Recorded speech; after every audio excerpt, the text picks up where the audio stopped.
Hello, Jacine. What a great pleasure it is to have this chance to chat to you about your story and your business. Thanks, Giulia. Thanks for having me. Now, I know you've called yourself skin obsessed. I'd like to know how this skin obsession has really fueled your brand, Roccoco Botanicals. So for me, I started with cystic acne at 14, and it basically encompassed my life at the time. I spent so long trying to cover it up. I went to so many different cosmetic counters and none of it helped. I even went to professionals and a dermatologist, and again, all it did was leave my skin red, dry and peeling. And so for me, I didn't actually become comfortable in my own skin until I was 40. Like, I wouldn't even look in a bathroom mirror in a public toilet. And then my children developed eczema. And so I had all 3 children develop eczema. And so for me, that was heartbreaking because again, we went down the dermatologist route and it would work while they were taking the steroids, but the moment that they stopped, it would come back again. And so I knew for both myself and my kids, I had to make a solution to both of our skin problems that actually worked, that we could do long term. So it really was a case of nobody can help us, I have to help us, I have to do this myself. Absolutely. And from there was a lot of study, a lot of research, an autodidact you are really, aren't you? We spent an awful lot of time researching journal studies, 17 years actually, putting information together and trialing things. When I first started, I wasn't a cosmetic chemist. I self-taught myself cosmetic chemistry, and my formulas were still really, really good, like when I wasn't a chemist. And then I officially became qualified as a cosmetic chemist about 6 years ago now.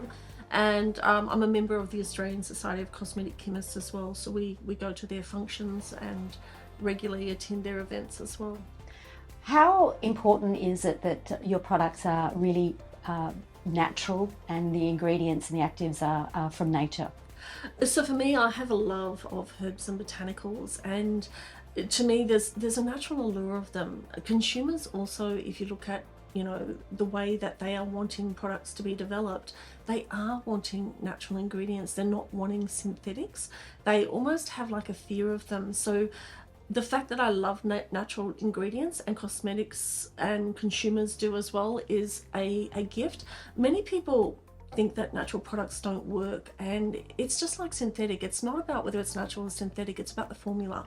And so our ingredients and our formulas, even though they're between 94 to 100% natural, they're actually outperforming like retinols, vitamin C's that are synthetic, and clinical peptides. So the results are astounding.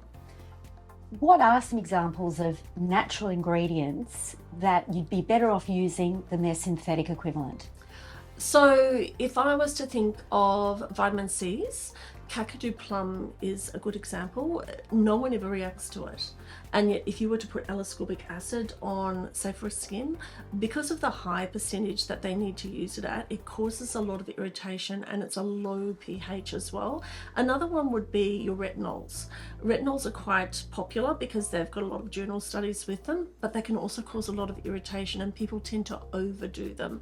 Whereas the ones that we use things like Sorrelia, which is a plant and a Vedic herb, and it performs exactly like a retinol but with zero irritation. It's even so gentle, it's actually able to be used on babies. That's how gentle it is. So to that acne-prone teenager, or the woman that is struggling with acne or some sort of other sensitivity with their skin, what's the first thing you would say don't do? So the first thing I would say is your diet is really crucial with acne. Like, it's a Western disease. In the 19th century, we didn't have acne essentially. So make sure that your diet doesn't have dairy in it. And I would also suggest avoiding gluten as well, because that can be a huge trigger of it. Like, milk itself has 5 pre-converted testosterones. It's literally like, when you drink it, it's like, would you like a zip with that? Because they will break out. There's no doubt about it. And it won't get rid of all of their acne. It will probably fix it about 50% though. And that's quite substantial. But if they aren't following the recommendations for a diet, it doesn't matter what products they're using, they're still going to keep breaking out, unfortunately. When it comes to products, you say go natural. Go natural. Yes, absolutely. Natural, the ones, the The ones we use are zero allergens or very, very low allergen, and they tend to be multifunctional, and that's what I like about natural ingredients. They don't just do one thing, they do multiple things. So we're the only brand where you can successfully not only treat acne, but you can also treat scarring and rosacea and seborrheic dermatitis all at the same time, as well as aging. So you don't have to choose between, am I going to treat the acne or do I have to worry about the wrinkles? Thanks so much for your insights, Jacine. It's been really, really great to talk to you about how Roccoco Botanicals can help women with sensitive and acne-prone skins. It's been a pleasure, Giulia. Thank you.